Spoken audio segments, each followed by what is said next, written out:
ওনাকে আমি বারবার আপা বলবো, হাজারবার আপা বলবো, লাখ লাখবার আপা বলবো, কার কি আসে যায় আই ডোন্ট কেয়ার, এটা আমার কোনো বিষয় না, আমার এটা মাথা ব্যথার বিষয় না। আপনারা ট্রোল করেন, মিমিক্রি করেন, whatever you can do, whatever you like, I have no problem for that. স্পষ্ট কথা। আসসালামু আলাইকুম, সবাইকে সালাম আদাব নমস্কার। যারা এখন ভিডিওটা দেখতেছেন বা পরবর্তীতে দেখবেন, সবাই আমার পক্ষ থেকে শুভেচ্ছা নেবেন। যারা নিজেদের সময় ব্যয় করে আমার ভিডিওটা বারবার দেখবেন, তাদের প্রতি কৃতজ্ঞতা।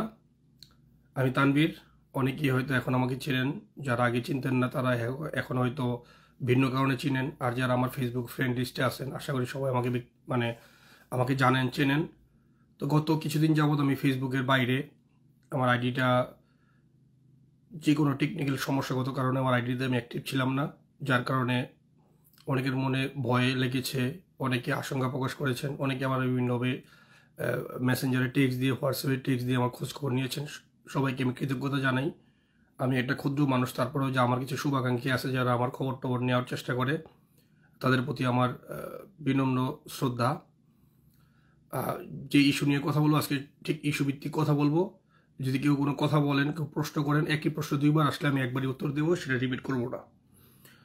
আমার যে বিষয়টা সারা বাংলাদেশ ব্যাপী বা সারা পৃথিবী জুড়ে ভাইরাল হয়েছে, মাননীয় প্রধানমন্ত্রী জননেত্রী শেখ হাসিনার সাথে আমার কথোপকথন ভাইরাল হয়েছে, সেটা নিয়ে একটা হট টপিক বাংলাদেশে কাজ করেছে, যার জন্য আমার উপর একটা মানসিক প্রেশার গেছে। সত্যি কথা, আমি বিব্রত ছিলাম এবং স্টিল বিব্রত।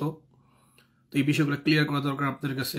এরপর আমার ইমিগ্রেশন নিয়ে নানান প্রশ্ন আসছে, যার যেভাবে ইচ্ছা মনে চায়, যেভাবে যার যা খুশি রিপোর্ট করে গেছে, এগুলোর জবাব আমাকে দিতে হবে। আমার পলিটিক্যাল কমিটমেন্টের ব্যাপারে জবাব আমাকে দিতে হবে। আমার অবস্থান পরিষ্কার না করলে আপনাদের সামনে অনেক কথা ক্লিয়ার থাকবে না। অনেকে ভুল বুঝবেন, অনেকে বেশি বুঝবেন, অনেকে কম বুঝবেন। তো আমি আজকে যা বলবো, এই কথার মধ্যে কেউ একটা বিন্দু পরিমাণ সুই ঢুকাতে পারবেন না। তার মানে হচ্ছে আমি যা বলবো একদম সরল মনে, স্ট্রেট, আমার হৃদয়ের গভীর থেকে বলবো। এখানে কোনো কথা আপ অ্যান্ড ডাউন, বেশি কম করা হবে না। আমি যেটা জানি, যেটা বুঝি এবং যা সত্য তাই প্রকাশ করব। এতে কেউ কষ্ট পেয়ে থাকলে আমাকে ক্ষমা করবেন, কারো ভালো লেগে থাকলে আমার থেকে কৃতজ্ঞতা নেবেন। শুরু করি।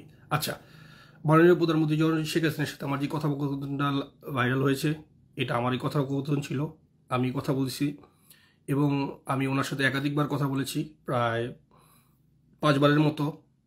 যেই কল রেকর্ডটা ভাইরাল হয়েছিল, এটা ছিল আমার প্রথম কল রেকর্ড, যেদিন প্রথম কথা বলি আমি।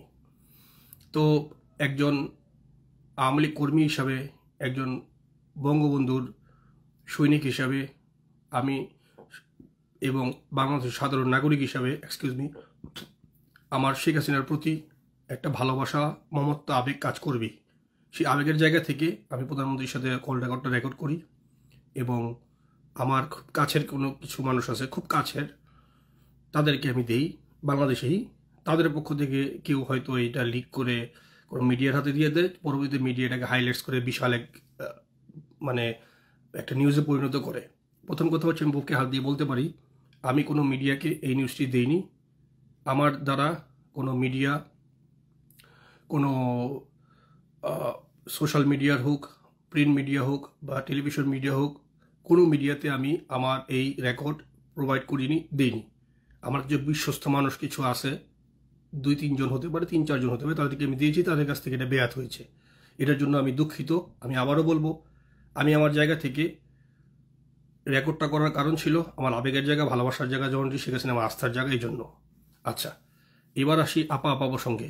আপনারা অনেকে নেগেটিভভাবে নিছেন, অনেক বাংলাদেশের ট্রোল হয়েছে যে আমাকে নিয়ে, যে আমি আপা বলতেছি বারবার। প্রথম কথা হচ্ছে, যতবার আপা আপনাদেরকে শোনানো হয়েছে, আমি এতবার আপা বলিনি।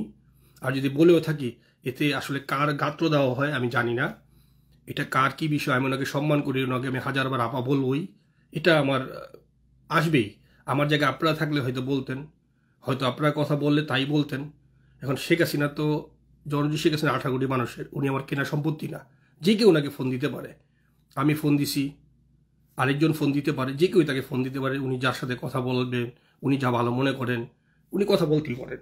আমি ওনার সাথে কথা বলার কারণে না, অনেকের ধরেন গাত্রদাহ হয়েছে, অনেকের সহ্য হয়নি যে তানবীর কি হয়ে গেছে, এলাকা মানে সাগর নামে চিনে আমাকে, যারা কামাইচুর আমার সাগর নামে চিনেন, কিন্তু আমার আইডি বা পাসপোর্ট বা আমার সার্টিফিকেটের নাম তানবীর কায়সার। তো অনেকে ভাবছে তানবীর কি হয়ে গেছে এত গুরুত্বপূর্ণ যে প্রধানমন্ত্রীর সাথে কথা বলতে হবে। ভাই আমি এখন দলের দুঃসময়, আমি যদি মাননীয় প্রধানমন্ত্রীর সাথে কথা বলার কোনো সুযোগ পাই, সেটা যেই ওয়েতেই হোক, আমি কেন কথা বলবো না? হোয়াই? আমি কেন বলবো না? ওনার সাথে কথা বলা কি অন্যায়? উনি কি কারো ব্যক্তিগত সম্পত্তি? উনি 18 কোটি মানুষের। আমি কথা বলছি, এই জন্য অনেকের হিংসা হয়েছে, অনেকের কাছে ভালো লাগেনি, কারো কাছে ভালো লাগছে। যারা আমার শুভাকাঙ্ক্ষী তারা আমাকে সাপোর্ট দিয়েছে, ইট ওয়াজ গুড।